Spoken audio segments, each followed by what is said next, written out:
Bismillahirrahmanirrahim. Assalamualaikum warahmatullahi wabarakatuh.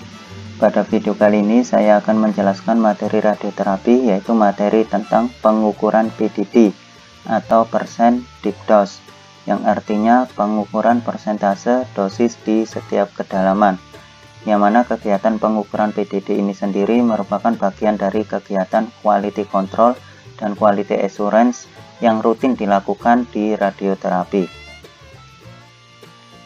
Yang melatar belakangi kegiatan pengukuran PDD ini adanya grafik terapeutik, yang mana dalam grafik tersebut terdapat dua garis batas bawah dan batas atas, yang mana di antara dua garis batas tersebut terdapat celah atau gap yang dimanfaatkan dalam bidang radioterapi untuk pengobatan kanker.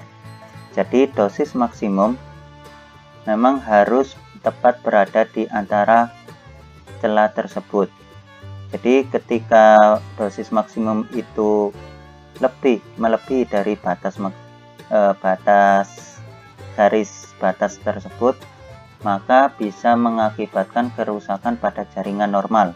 Sebaliknya, jika dosis maksimum itu kurang dari batas bawah, maka mengakibatkan sel kanker tersebut bisa kambuh atau residif.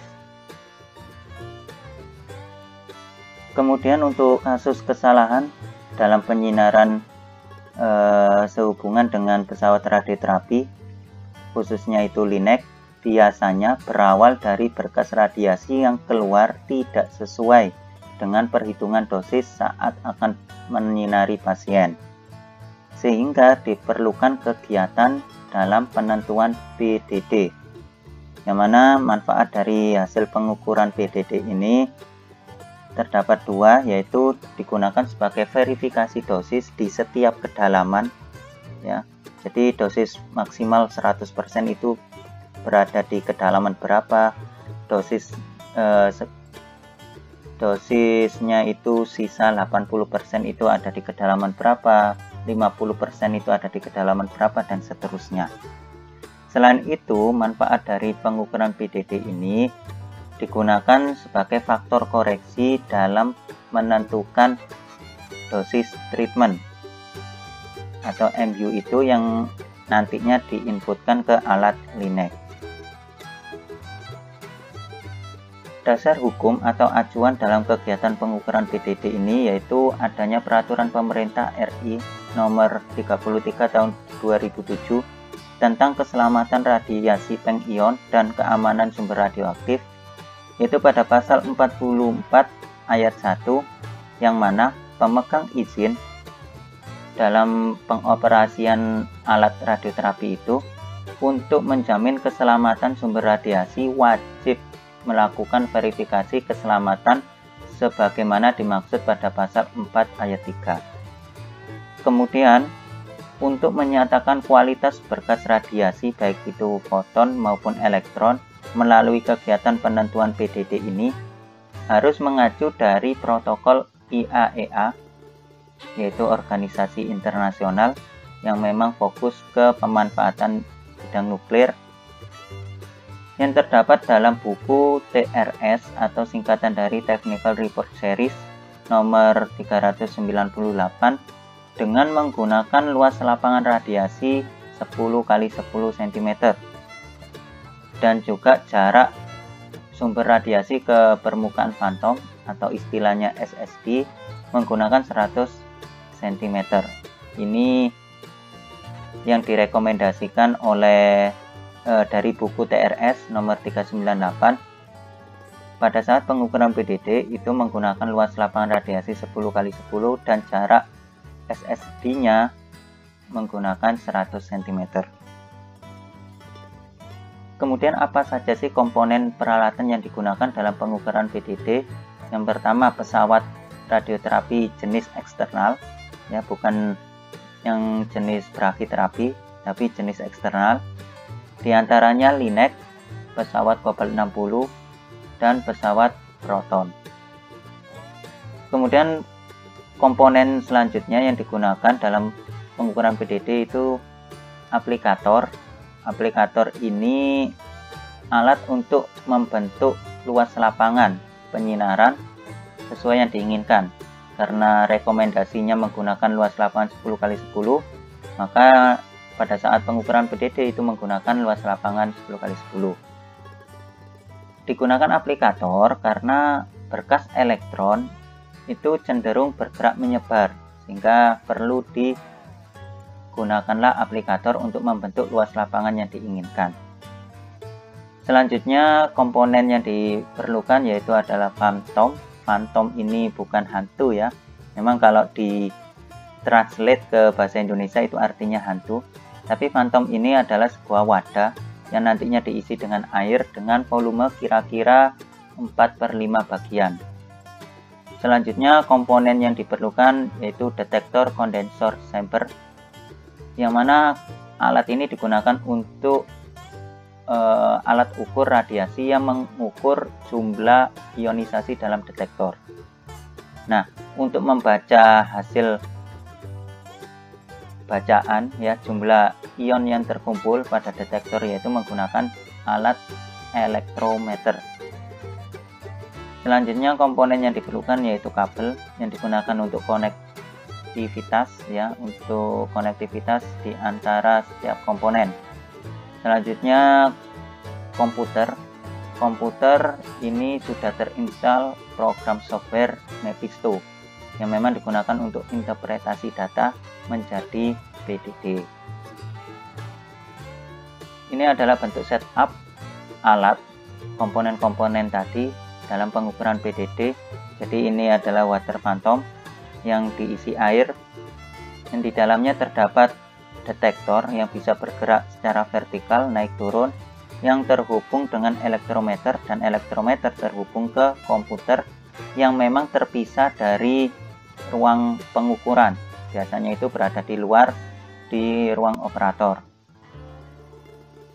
Nah, ini adalah bentuk realnya. Jadi ini adalah aplikator yang membentuk luas lapangan penyinaran, dan ini adalah kepala linek. Ini adalah water phantom ya, dan ini adalah elektrometer.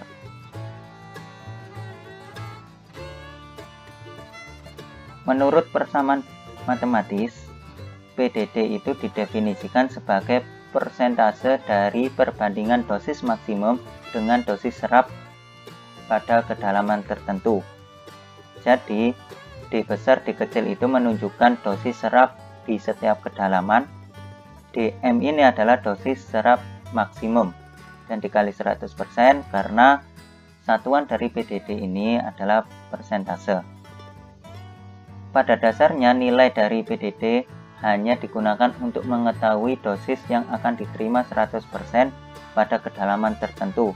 Artinya mencari kedalaman saat dosis mencapai 100% atau sama dengan R100, dilambangkan dengan R100.